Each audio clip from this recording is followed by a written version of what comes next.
Natural hair colour కోసం చూస్తున్నారా? అయితే Anoos henna and black expert వాడండి.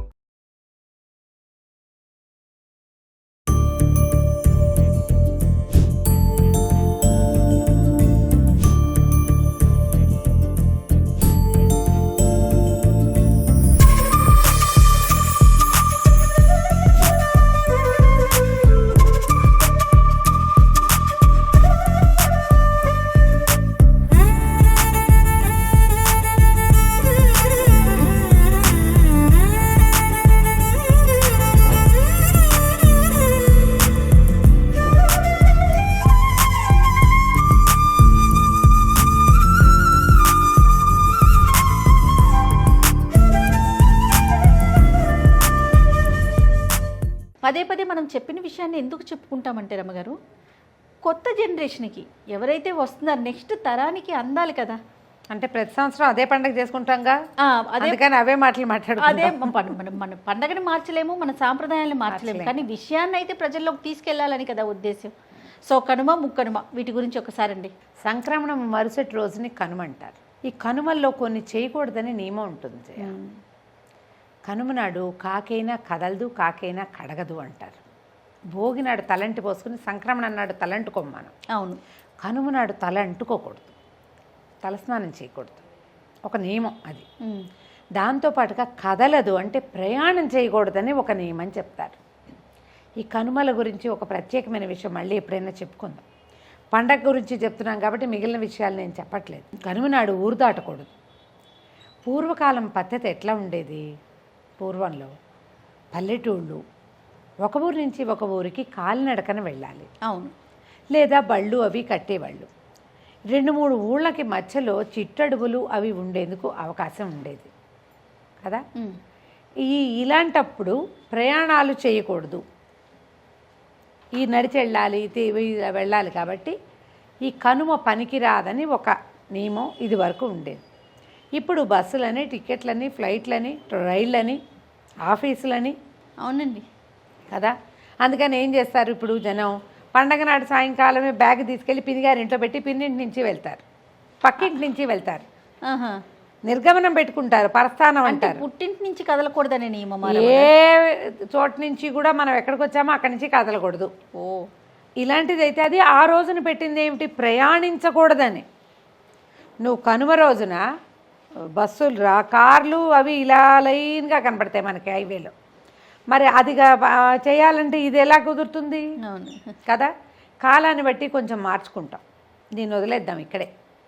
పాత పద్ధతిని ఓ దండం పెట్టుకుని మనకి ఇదే అవకాశం ఉంది, అందుకని బ్యాగ్ ఎవరింట్లో ఉన్నా పెట్టి బ్యాగ్ పుచ్చుకుని వెళ్తున్నారు. అట్లాగే పెద్దవాళ్ళు ఎవరో ఒకళ్ళు చెప్తారు ఇట్లా చేయొచ్చు, ఏం కాదు అని. అయితే ఈ కనుమ నాడు మాంసాహారం ప్రత్యేకంగా చెప్పబడుతుంది. ఈ మాంసాహారం అంటే మాంసాహారం తినని వాళ్ళ పరిస్థితి ఏమిటి?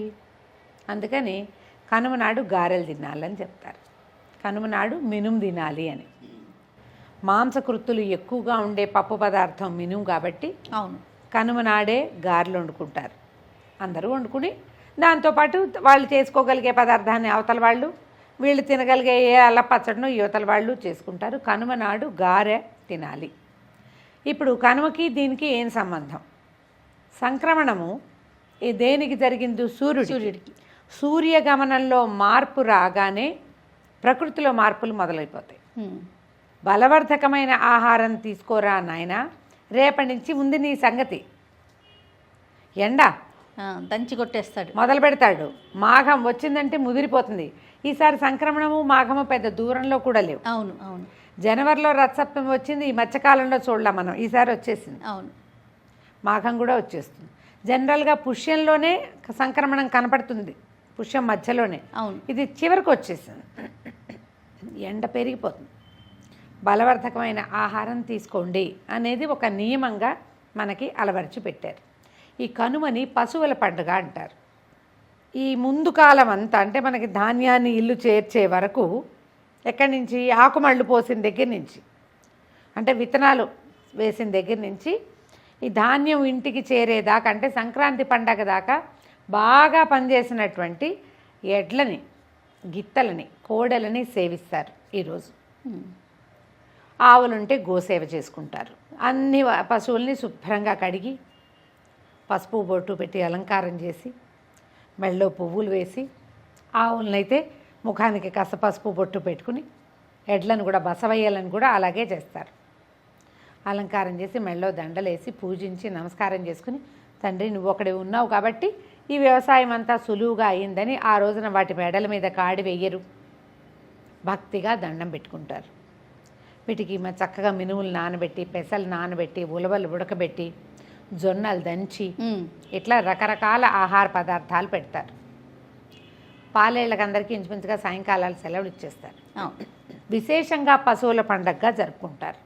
ఎందుకంటే ఈ పశువులు ఉండటం వల్లే వ్యవసాయం సులువుగా జరుగుతుంది కాబట్టి. ఇది వరకు పశువులతోటే వ్యవసాయం. మాకు ఎన్ని జతల ఎడ్లు ఉండేవో, రామారావు, నాగేశ్వరరావు, రాముడు, భీముడు పేర్లు ఉండేవి. చందు, కన్నా, చందు అలా ఉండేవి.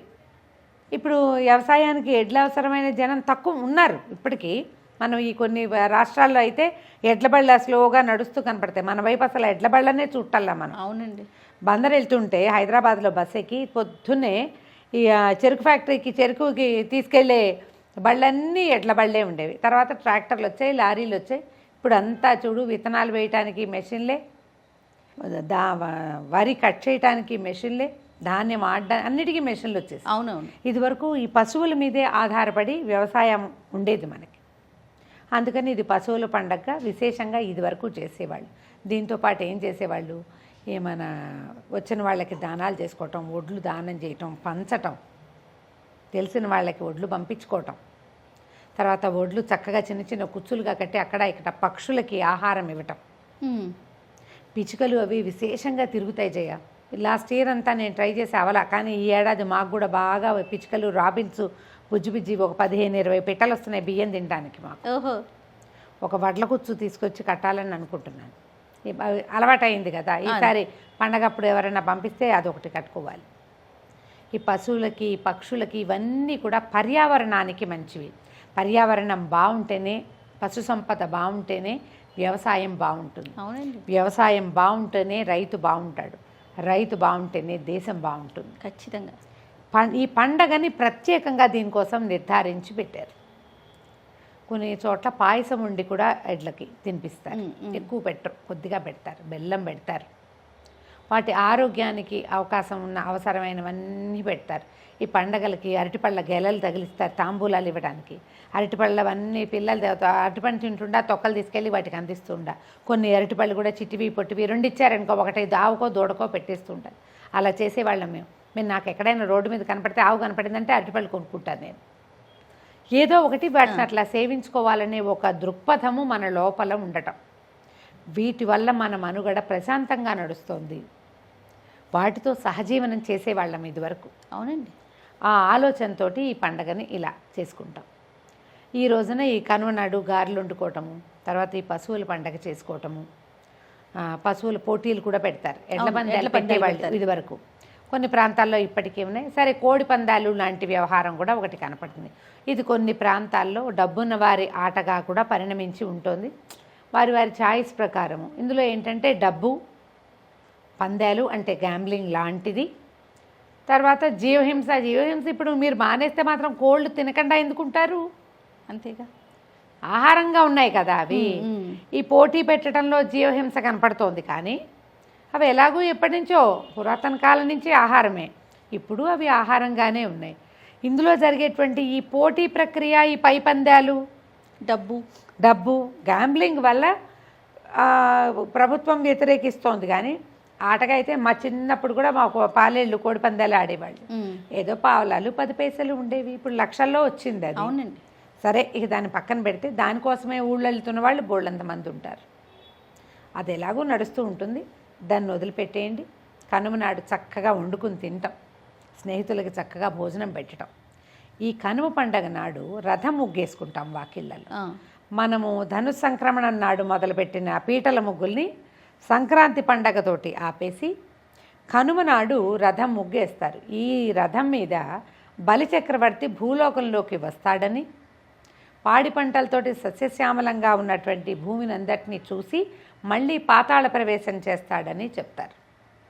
అందుకని వాకిళ్ళు శుభ్రంగా ఉంచాలి. పండగ అయిపోయిందని మానేయకూడదు.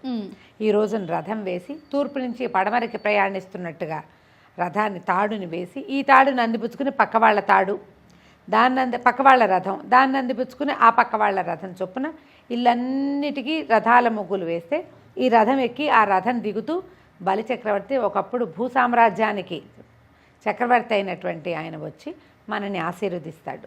మన పంటలు మరింతగా పండేలాగా ఆయన ఆశీర్వాదం మనకి లభిస్తుంది. కాబట్టి మన ప్రాంతం అంతా రథం ముగ్గేస్తారు. అంటే బలిచక్రవర్తి మనకే వస్తాడు. మరి బీహార్లో, మహారాష్ట్రలో వాళ్ళంతా ఏం చేస్తారంటే వాళ్ళ విధానాన్ని వాళ్ళు అవలంబిస్తారు. అంతే, మనం చేస్తాం కదా. ఈ బలిచక్రవర్తి ఈ రోజున కుక్కల్ని కానీ, కోతుల్ని కానీ, కోళ్ళని కానీ అదిలించద్దు. ఆహారం బాగా ఇవ్వాలి. అన్నీ మన చుట్టుపక్కల ఉండేటువంటి పక్షులు, శునకాలు, మార్జాలాలు ఒకవేళ ఉంటే, కోళ్ళు, తర్వాత ఏమో ఎడ్లు, ఆవులు, గేదెలు, దూడలు అన్నిటికీ సమృద్ధిగా ఆహారం ఇచ్చి అవి ఆకలితో అలమటించి అరిచే లాంటి పరిస్థితిని కల్పించకూడదు. శుభ్రంగా పెట్టడము, నీళ్లు పెట్టడము. ఇది గనక చేస్తే బలిచక్రవర్తి సంతోషిస్తాడని, ఆయన ఆశీర్వాదం లభించి ఈ పంటలు మరింతగా పండి సస్య సమృద్ధి కలిగి మనకి ఆహారపు కొరత అలాంటివి ఈ ఏడాది రాకుండా ఉంటుందని మనం ఈ పని చేస్తాం. ఓకే, ఈ రథ ముగ్గులు వేసుకుంటాం. దీంతో పండగ హడావిడి ముగిసిపోతుంది. కనుమ నాడు ప్రయాణం చేయకూడదు, ముక్కనుమ నాడు కూడా చేయకూడదు అంటారు. ముక్కనుమ అంటే కనుమ నాటి మర్నాడు. దీనికి ఈజీ మెథడ్ నేను చెప్పా కదా, మీ బ్యాగులు తీసుకెళ్ళి ఎవరింట్లో ఉన్నా పెట్టుకోండి. ఆ బ్యాగు మీ ఇంటికి తేకుండా మీ ఇంటి నుంచి వాళ్ళ ఇంటికి వెళ్ళి ఆ బ్యాగ్ పుచ్చుకుని అట్టించట్టే వెళ్ళండి. వెళ్ళలేకపోయిన పరిస్థితులు మరి ఒప్పవు కాబట్టి అవకాశం లేదు, ఏదేం అక్కర్లేదు మనకి. హాయిగా ఉండండి ఇంకో 2 రోజులు ఊళ్ళోనే హ్యాపీగా. పండగ హడావిడంతా ముగిసాక అప్పసలు, అరిసెలు అవి ఇవి ప్యాక్ చేసుకుని ఇంటి దారి పెడితే సరిపోతుంది. రైట్ రాము గారు, నమస్తే. నమస్తే.